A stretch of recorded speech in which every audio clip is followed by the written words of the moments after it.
could say like there's an expression of your lineage within a circular regenerative way of looking at it, or a more like mechanical extract value way of looking at it. Any situation, lineage, or whatever can be, you can view it kind of through that lens. So it's like, what's the most circular like what's the most regenerative expression for me of that lineage and then it's like, what's the most generative expression of using AI? But it's like, again, like how do we become accountable to that way of working? What's fundamentally um how, yeah, like what's fundamentally, I guess, like the value, or like what are we drawn towards, what's our will drawn towards, what, yeah, what's sourcing that deeper orientation.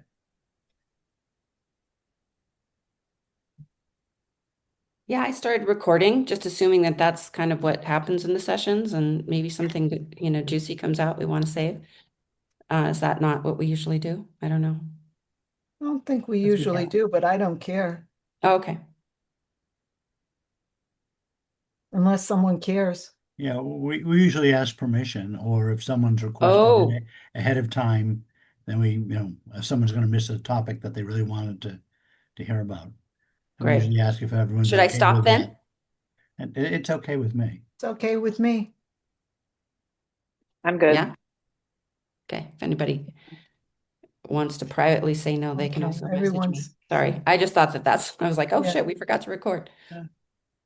I guess I have a question along. So with AI, it's still sourced by humans, right? Like, so it is really like you have to kind of the Janet, the person who created that, with that foundation had to put all of that information Yep, in. Like yep, whatever information it seems like is coming from humans. It's coming from whatever music, it's coming from the classics, it's coming from whatever artist or whatever humanity has to be put into it for it to source from all those things and then provide you with whatever you're needing.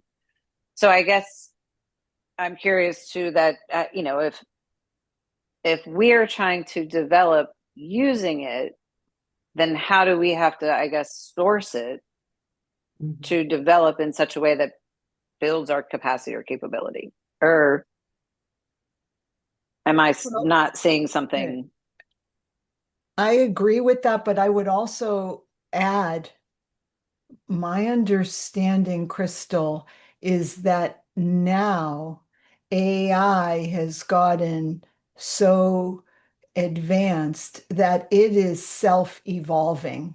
It is, it is, it doesn't need a person's intervention to improve itself. Now, that doesn't mean it's always correct, but that's my understanding. And I'm kind of using that as a metaphor for myself to say, like, and clients, how do we self-evolve? Because AI is, that's my understanding. So yeah, originally it needed the source, and then I think it gets even better. I don't know if anyone knows anything about that, but that's where I think it already is already, which is like the scary thing about it. It's like learning so fast. We haven't learned its first iteration. I, and I guess that's where I'm. I guess that's where it. But it still had to take from this. It still had to extract from. Something. Yep. Right. Even the internet, when we ask it a question. Yeah. So in that sense, if we're developing, because yeah, you can give it workflows and it'll, I guess continue to do whatever workflows you're providing and then go on to whatever next task it believes that workflow. I mean, yeah, my understanding of it is very limited. But I guess my curiosity is where it still had to be sourced. We still had to put humans still had to put information in.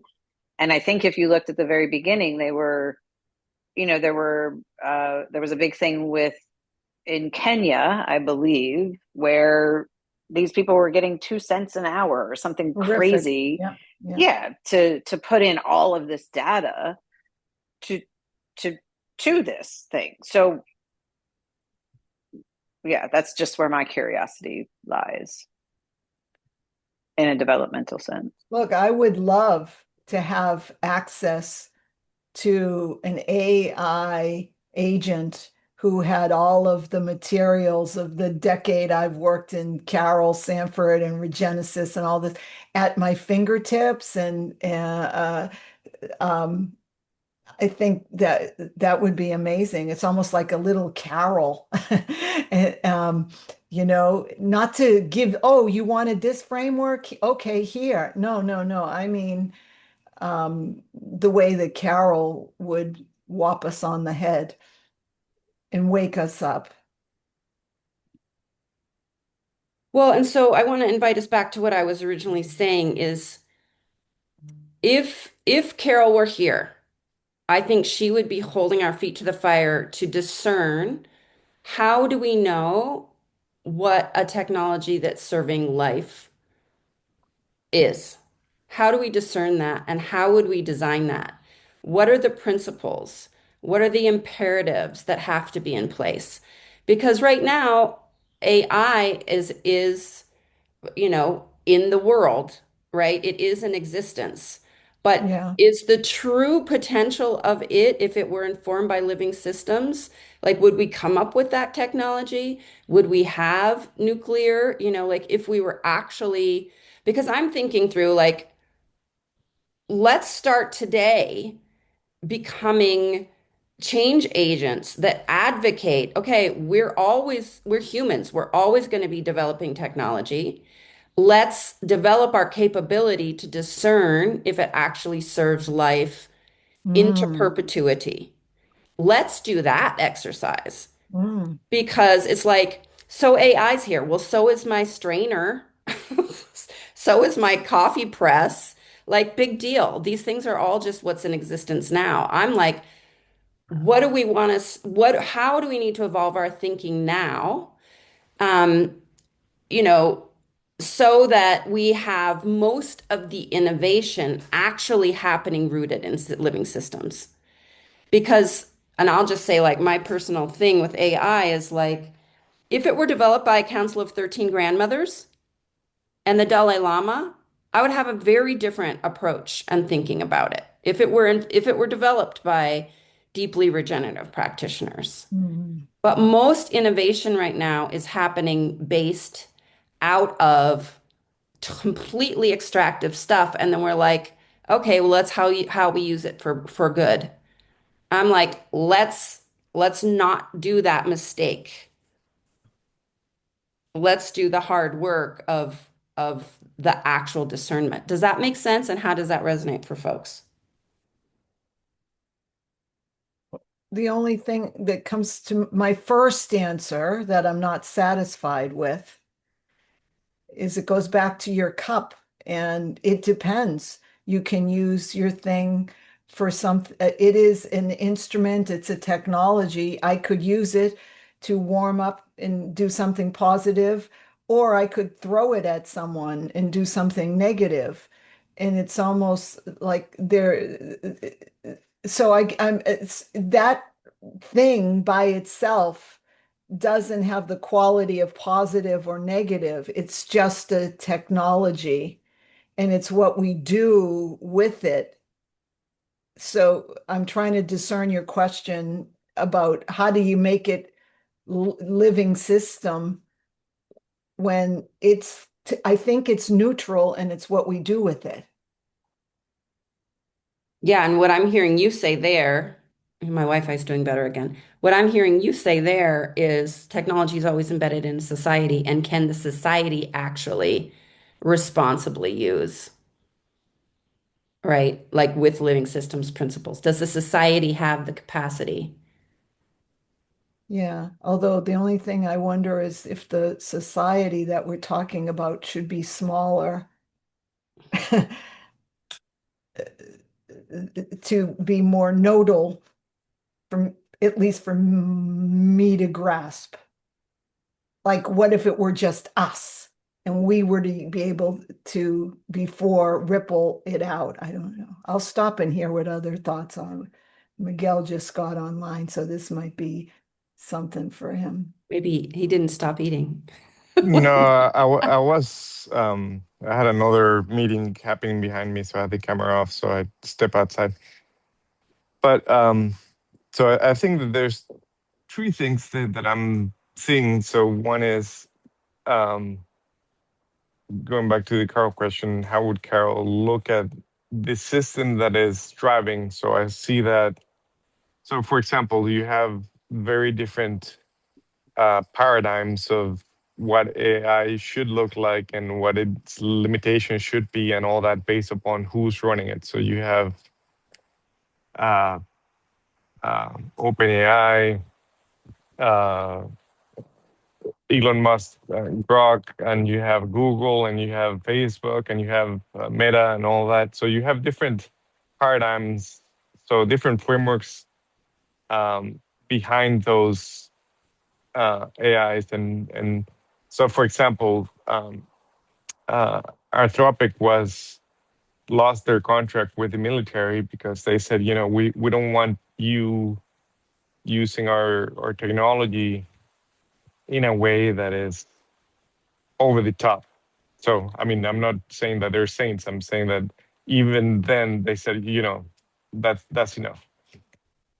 So there's some belief and principles and uh, values that these companies hold on on themselves, and then there is the part that is what we do with it and how we do it with. So I have done different things with different platforms, checking them out, see how far they can go. And uh, I don't know, 2 weeks ago, I think Marcus said or shared something like, "What would regenerative financing look like?" So going back to what you guys were saying about in service of life. So I said, all right, develop. So life is based on cyclical processes. So you have cellular divisions, you have uh, lunar cycles, you have all the cycles that are working nested within each other. So I said, what if financing behaved that way in a uh, plant um, uh, feed harvest decompose kind of way?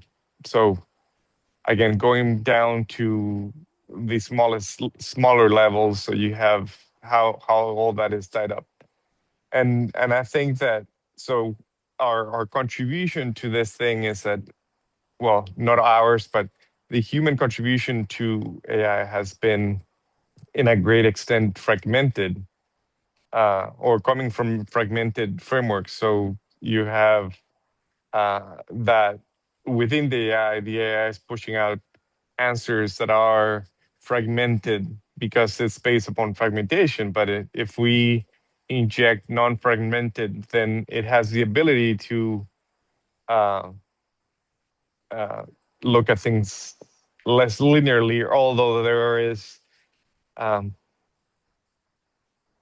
given at the end of the day, that AI is based on ones and zeros, there are limitations on um, things that go to high math. So, like things that have infinite solutions or no solutions or all those things, there is as an example, there's mathematical problems that exist today that still don't have answers, even with the advent of AI. So it has its own limitations, but again, it is a black box that what you feed into the box is as important as what you're getting out.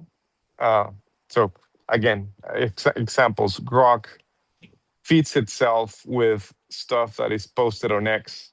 So that is, my personal opinion is like excrement in, excrement out.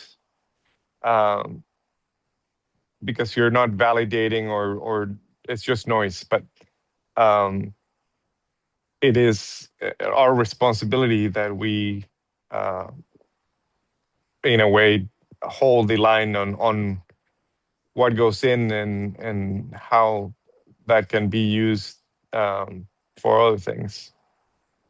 And um, yeah, challenge challenge challenge the models and the assumptions and all that.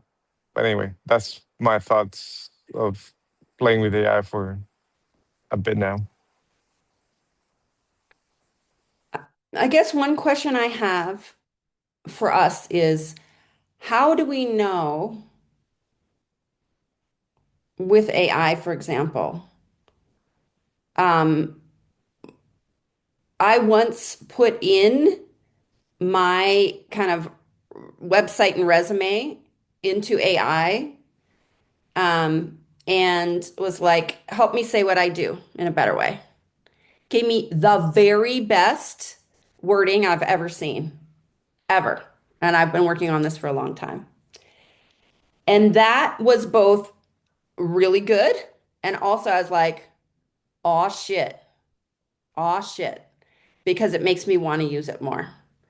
And so I'm not saying it can't be used for good, but how do we know? I like right now, I feel like we're having the conversation about how do I arrest disorder? How do we know if we're arresting disorder or if we're doing good with AI? What I'm trying to ask us is how do we bump up the level to actually discerning any technology? Because there will be infinite technologies that humanity will design. How do we actually develop the thinking capabilities to advocate, and that's probably like low level, but like to develop with our people our ability to innovate from a living systems paradigm? Because the double bind that I'm in, humanity is in. If I don't use AI, I'm going to be, the fear that we all have is I'm going to be missing the curve. I'm not going to be able to get my stuff out as fast. It's everyone's going to evolve past me. It's all kind of a financial, economic, momentary thing. Um, and then there's like, I'm sure we all have ethical questions about it. Like we're all stuck in the double bind. And whenever there's that level of double bind, like AI could theoretically, like the leaders in AI are like, this could kill us, right? And yesterday I was listening to one of the leaders in AI saying if there's a 51 chance, it'll percent chance you flip the coin, it'll save humanity. There's a 49%, it'll kill us all. I'm going to flip the coin. Well, who the hell decided he gets to do that? Like, do I want to live in a society where just because someone's made a bajillion dollars and they know how to code, that they get to decide the future of humanity? Is that innovation that serves life? Not in my book. Sure as hell not. So that's where I'm talking about. I'd rather us go. Rather than talking about AI, I'd rather talk about what does innovation that serves life look like, and how do we know, and how are we developing our capabilities?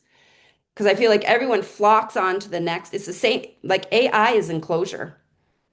It's enclosing knowledge and commodifying it. So Right. So it's like if it were by a council of 13 grandmothers, I'd be like, yeah, let's collect all of the knowledge in humanity. Do you see what I'm saying? Like, this is where I'm trying to push us. Like, how do we know? yeah, but so I wrestle every day with. I'm always in the search for knowledge, and a lot of knowledge is behind closed doors, and it has been. So the church tried to keep knowledge inside the walls. Then there's always a group trying to enclose knowledge, and um, at this time and age, it is the publishers. So you have publishing houses that if I want to read a paper about, whatever. So there is this paper about uh, whatever neuro studies and all that. a lot of those studies get paid for by us through research grants and whatnot, but yet they live behind paywalls. So one of the things that is a point of contention with AI and the lawsuits and all that is that um, they have fed their models a lot of things that they didn't properly pay for. So uh, that is extractive, obviously. So looking at the frameworks, how could AI be in regeneration with authorship, for example? That's one way to slice it. And then uh, how do we deal with this? Is becoming an issue also. Who owns the outputs of the AI? So you fed all this knowledge that you have extracted from all the sources, put it in, and then you put your little question, and then you use that question to publish a book, and then now you have to cancel your book contract because you put a question to the thing.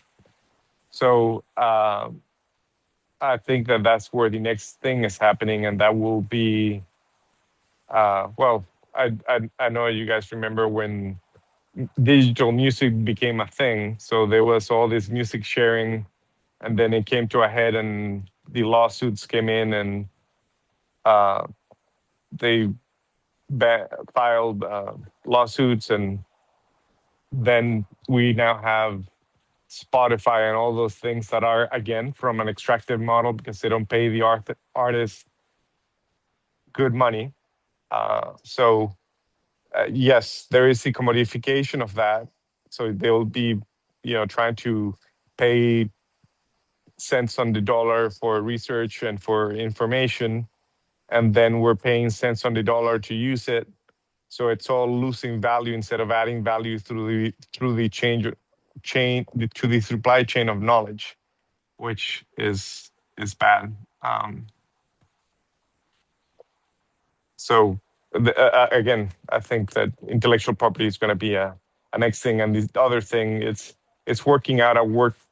I am indirectly involved with some data centers, and there's all of that also. So more AI means more data centers. More data centers mean more energy. More energy means more resources. That's unavoidable. So either the data centers become much more efficient in resource use, and or that will also, so it's intellectual property and energy and water that are going to be limiting factors in the next round.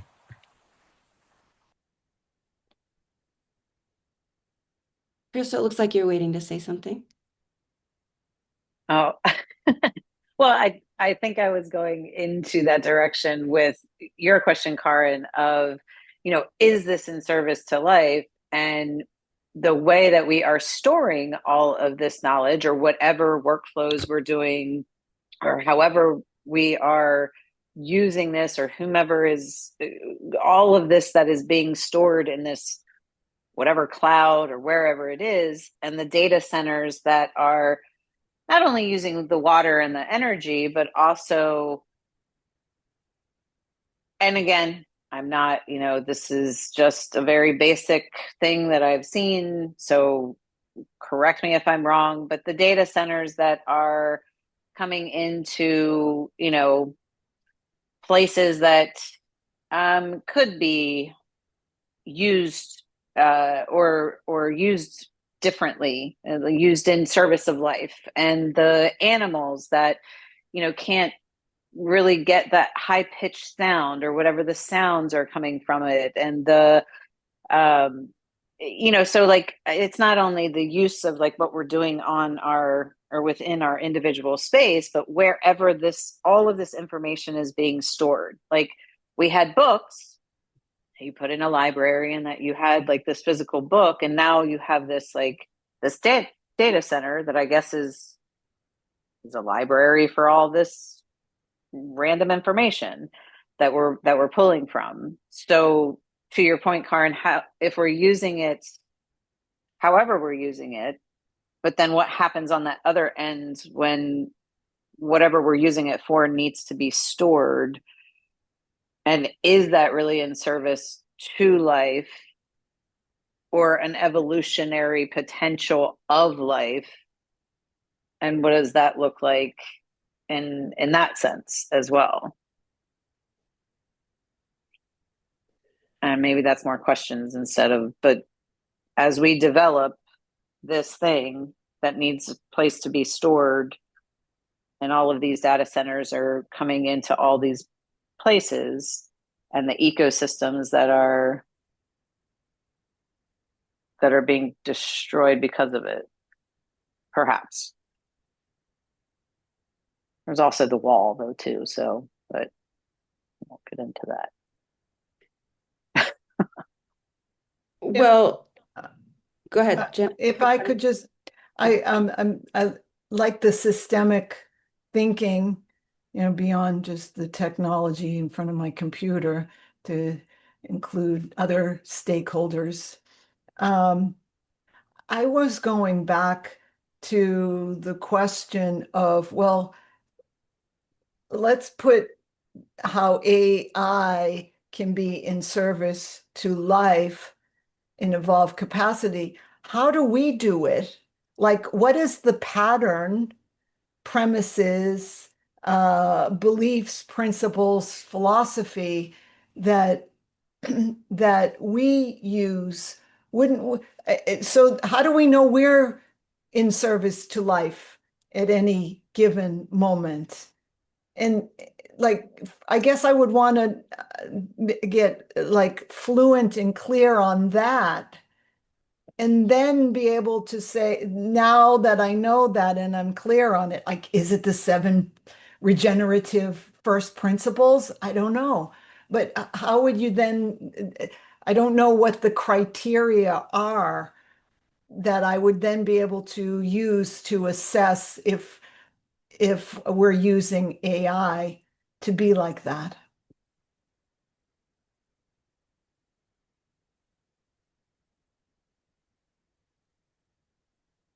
So you're talking about a self-remembering and self-observing criteria within yourself that can then be confronted to AI? Yeah, I was trying to get like, okay, before we go there, let's how do we all show up for these calls and we love regeneration. Eh, how would we articulate what it means to be working from in service to life? I bet we'd have all different answers. And then how could we, until we're clear on that, at least have a premise on that? And I think we could, if we then you could compare and contrast whatever the technology is, if it's AI or the next thing after that, etc. But that I guess that, yeah, I'll stop there.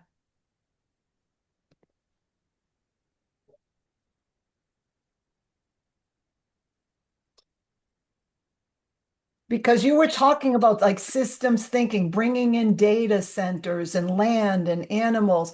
And it's like, okay, so is that, thinking whole systems, nested systems, like we say the things, I think we know it at a point that's like implicit in us already because of the education we've had, and then being clear on that.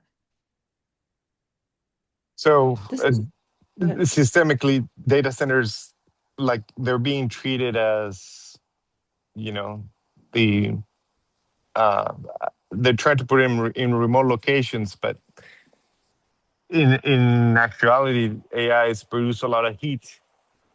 So they could be, for example, sources of community heating for any purpose. So you can have heating water, heating whatever, steam, heating homes, heating whatever. So we tend to look at buildings as like unique use. The same way you look at they build residential towers, but they're not mixed use, or you build things separate and without the thought of, what would this look like if this all these buildings were part of a nested system. So that I was really sad when the Living Building Challenge abandoned the Living Community Challenge certification, because it is a thought of, let's think about buildings as a system, not as an individual that is isolated from the systems that are around it. But yeah.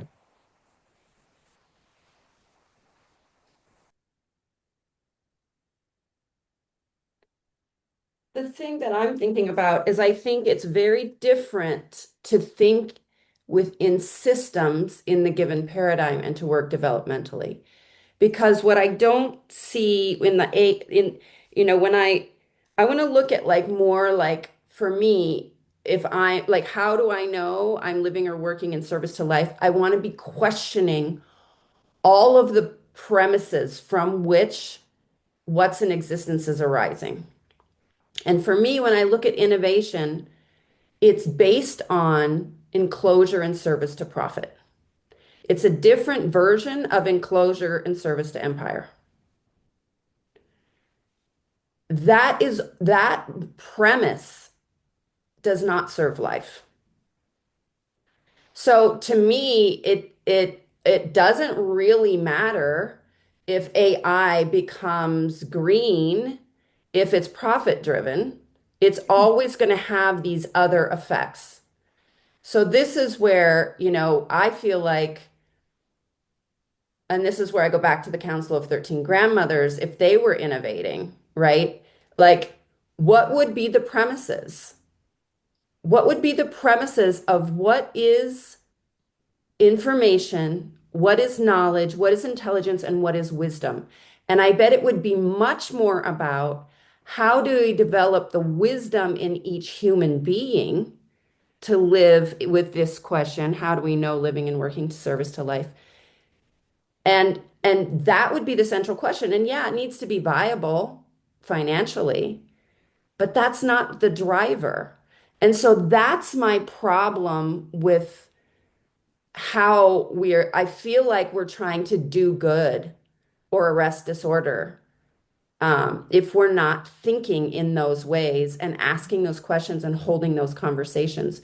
Because I guarantee you, every one of the AI motivated folks are in it to make a bajillion dollars. That's what they're in it for. I don't actually want anybody innovating with that motivation.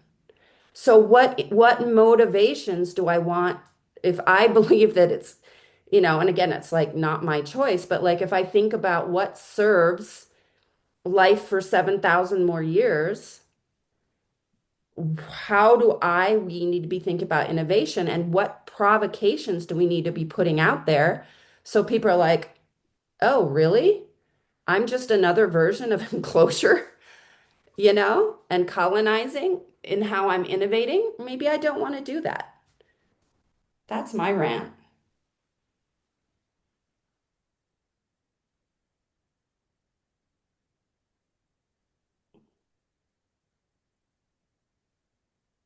Aaron, you just made me think of, so if we were to take back AI and put it back in the 1500s, what would happen if the Inquisition had access to AI? That's a crazy horror movie, but anyway, uh, Yeah. um, thinking about that is the profit-driven thing. So you said there isn't money necessary to do investment, and if you have all regenerative thinkers, would they have come up with AI? That's a different question. But moving forward, since the cat is out of the box, then I think that the grandmothers and the seven generations look at the currency of our time, and I think that there is a lot of work being put into separating that the visibility and awareness of the value of our time and our lives. So when I see people struggling to make survival minimum wage and all that. It's like, that life is finite, and you're doing whatever it is you're doing, being miserable with it. So how is that in service of anything? So the same logic would apply to AI. How would non-profit based, but more life in service of life based, what do those metrics and look like? Well, I guess if you go back to Janet's question of how do we know that, like what is our, I don't know, what is our version of thriving? Like, what is our version of us living? Like, if our life is lifing, what is that version? And is that in service to something else? And so, Miguel, to your point, like, then bringing it back into, I mean, what is life? I mean, if we're going, it's like what you get back into the conception, and where does life start? Is it the first breath, or is it the actual meeting of the egg and the sperm? And I mean, I guess it kind of, that's the rabbit hole that I go down to. Is so if we're asking individually, how are we thriving, or how is our life being in service to something else, or in whatever system we're involved in, then what does that look like? How do we equate that into the whole AI and into all the things?